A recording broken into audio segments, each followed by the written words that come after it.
Drew, Drew, congrats. congratulations. When did Doug Armstrong let you know the good news, and what was your reaction?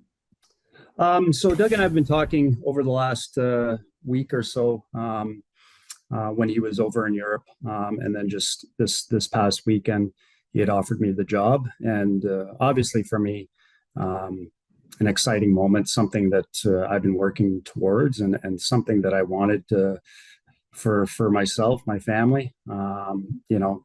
Moving forward, and certainly to be a part of the Blues organization when I came in and took over on an interim basis.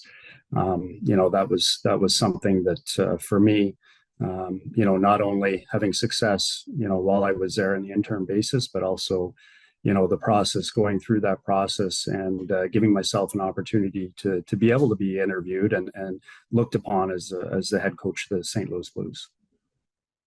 Drew, how did you kind of handle the uncertainty from the end of the regular season till this past weekend? Actually, you know what? Like I was, pretty comfortable with, leaving the season, and it can be a stressful time. But I felt, by the end of the year that I'd done a lot of positive things with the players, with the team.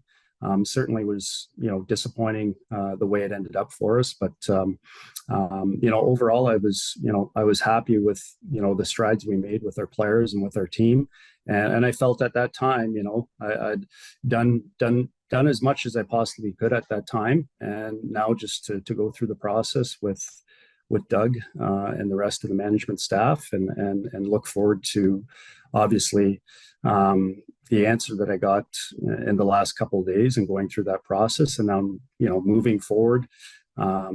Really excited to be back.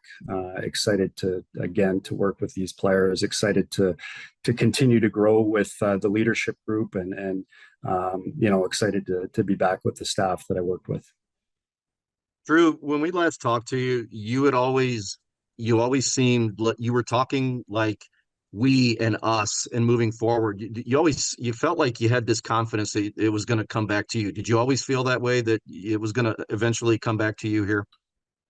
I think it's important to be positive. I believe in, myself, and the process that I've gone through for, almost 9, 10 years now as a coach, and continuing to grow and continue to be better. When I talk about we and us, I think it's important, for a coach to, at the end of the day, we're a little bit in the background for the coaches and the staff, and it's about the players, and it's about the organization. It's about the fans. It's not, about me, and it's something that I learned not only as a player but as a coach. And I think it's important to point out the fact that it is we and us. And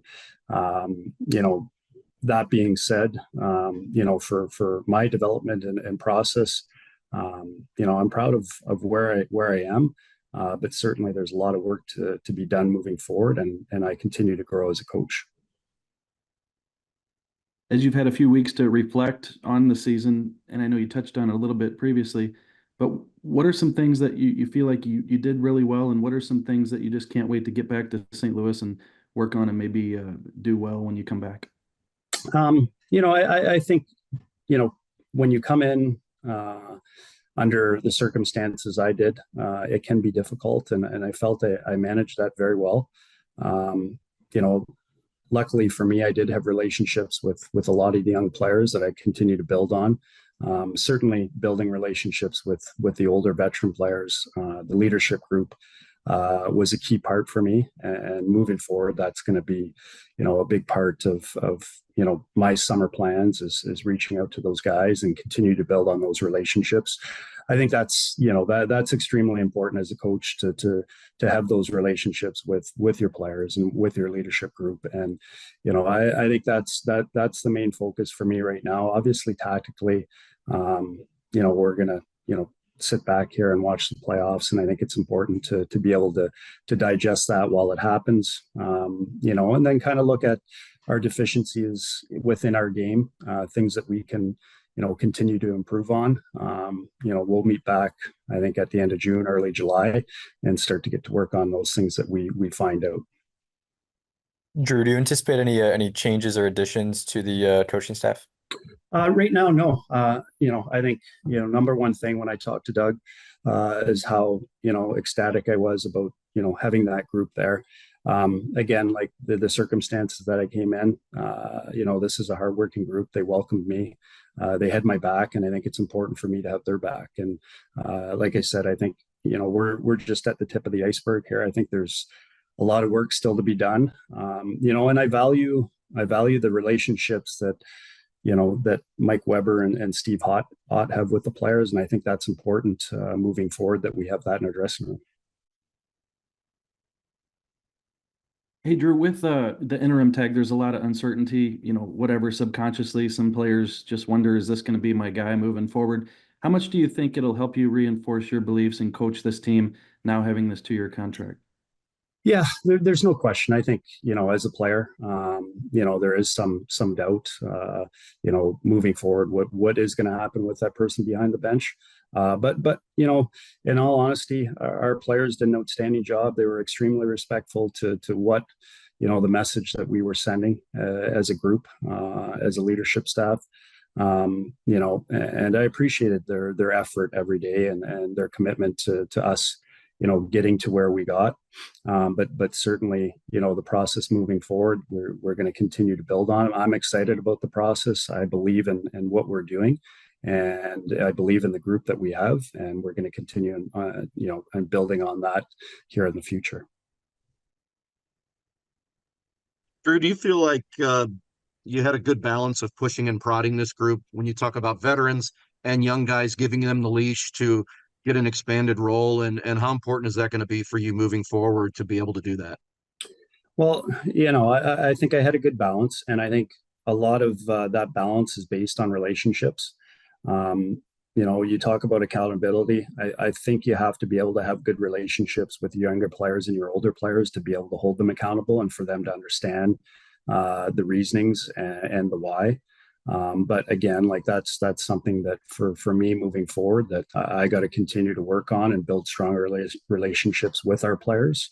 So when it comes that time, the why and the reasoning behind it is a lot easier for to have those conversations with players. But to answer your question in short, I think it was a good balance for us, and the players accepted it.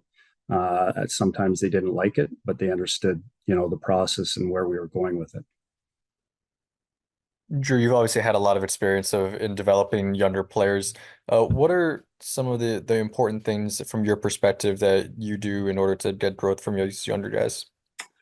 Well, I think the easy thing is just communicating with them on a regular basis, and just getting out and getting to know them as people, and not really the hockey aspect of it. I think that comes in hand in hand. But building trust with them is number one, and having those conversations that sometimes may be uncomfortable, but I really believe in getting to know the person away from the rink, and spending time, not really talking about a ton of hockey until we have to do so. We talk about hockey all the time, so I think it's more important just to build those relationships with players. I do a lot of phone calls whenever I can meet up with the players in the summertime. Take time out of my away from my family to be able to build those relationships, and I think it goes a long way with those players. Hey, Drew, Doug told us that he had his inner circle kind of conduct some interviews with Yep. you.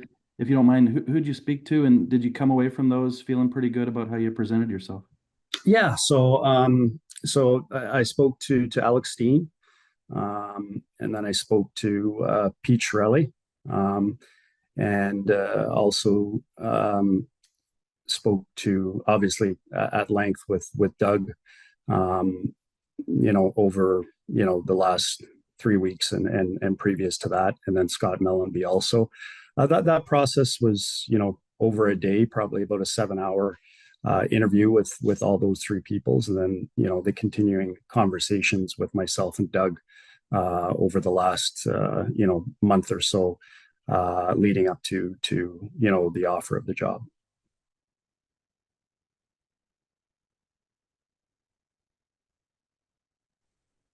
All right, any final questions? Yeah, just how much you're looking forward to it, Drew. Obviously, there's some downtime here, and you said you got a lot of homework in front of you. But just getting back to St. Louis, being the guy and leading this team through this next phase. Yeah, really excited. I mean, like I had said previously, this was my main focus, leaving the end of the year. And certainly when I first came in was, to do a job that gave me an opportunity to remove that interim tag and become a head coach in the NHL. And I think when you start coaching, you look at the levels where you start and where you need to get to, and certainly this is the pinnacle of hockey, and there's only 32 of these jobs. So I'm extremely proud, not only of the work that I've done, but I'm extremely proud to be a part of an organization like the St. Louis Blues. Continue to work with the ownership group, with the management group, our players, our staff. I'm really excited about moving forward here and getting ready for the season and seeing everybody at development camp.